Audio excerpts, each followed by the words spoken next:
episode. Riley didn't give a summary at the end. He usually gives a summary at the end. He doesn't. We got an incoming call, folks. Hello?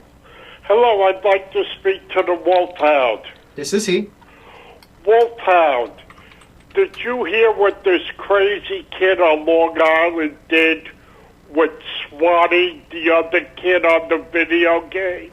No, I heard nothing of this. What? Well, here's what happened. Are you familiar with the video game Call of Duty?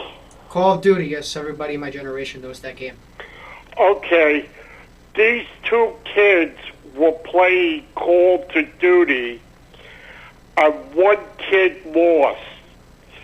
And he was so upset at losing, he swatted the other kid.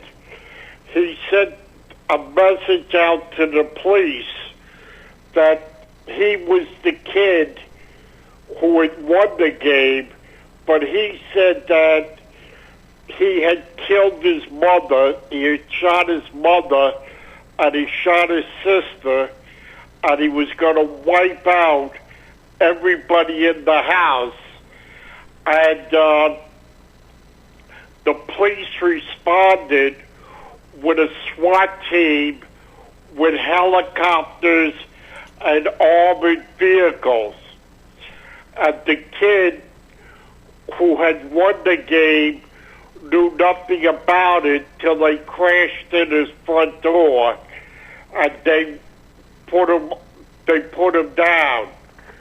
It was a very scary scene, and people could have gotten hurt, but it was fortunate that nobody did. But now they're trying to track down the kid who pretended to be the winning kid and had his house swatted. And it's a common occurrence among video game players that if you're the loser in a video game, if you're playing online, that you swat the other guy, and the players get their address through their IP access, and consequently, there's all these SWAT teams being sent all over the metropolitan area because of this one video game. When you say put down, do you mean they put him on the ground, or do you mean they put a bullet in his brain? They put him on the ground.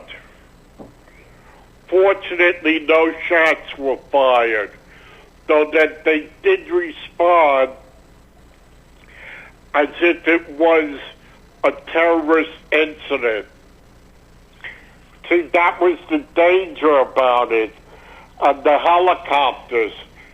And now the police and the FBI are busy trying to track down this guy who sent the SWAT team, and they're going to throw the book at him. They don't care how young he is, and they're going to make his parents pay restitution for the cost of the SWAT team. But it just makes you angry that people can get so self-absorbed in video games. These kids were playing this game 24/7. They hadn't taken a break. They were on spring break, and they spent all this time playing the game, and one kid just got so upset, he sought his revenge. But is that normal? Like, in the past when the police, were they as militarized as they are now? No, they're not. They weren't. They become increasingly militarized.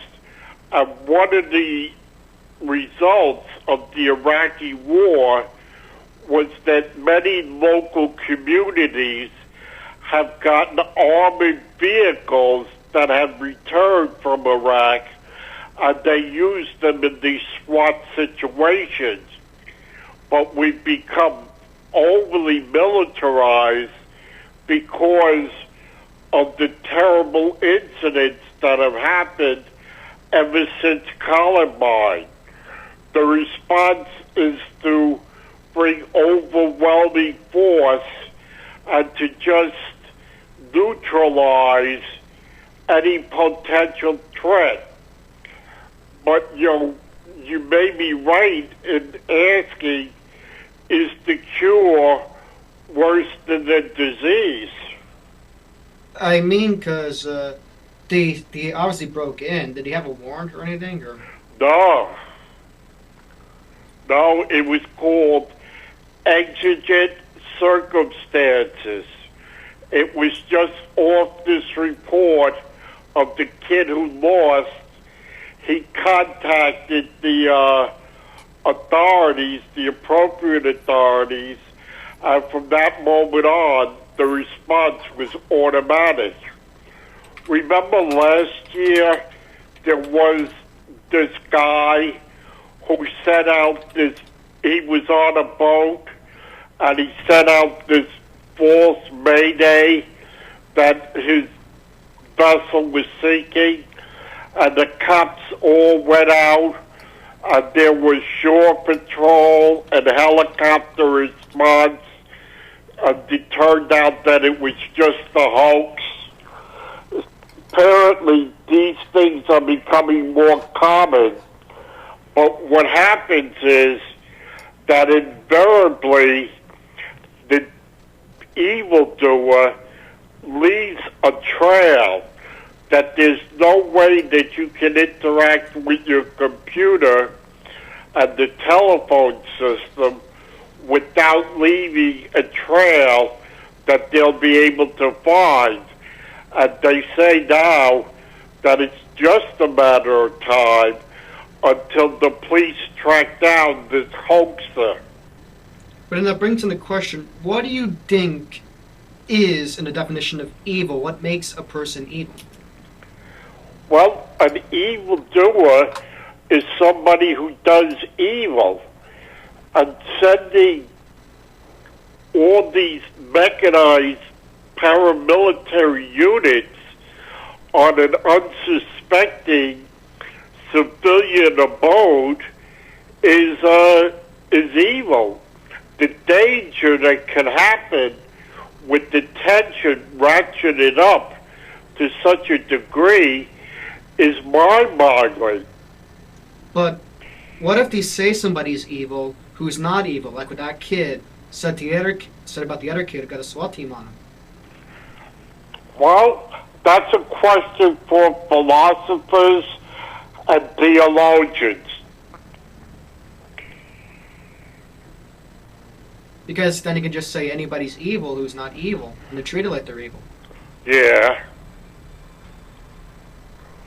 What do you think should be done to the person who manifested this hoax?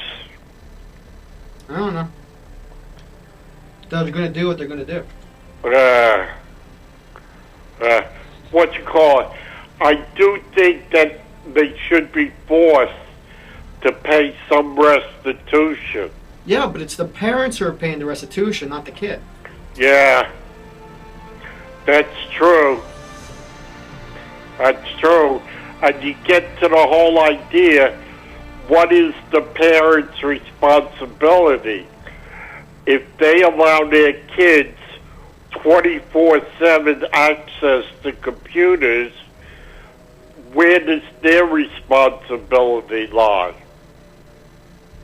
But they're going to be in trouble for anything their kid does. Yes. Yes.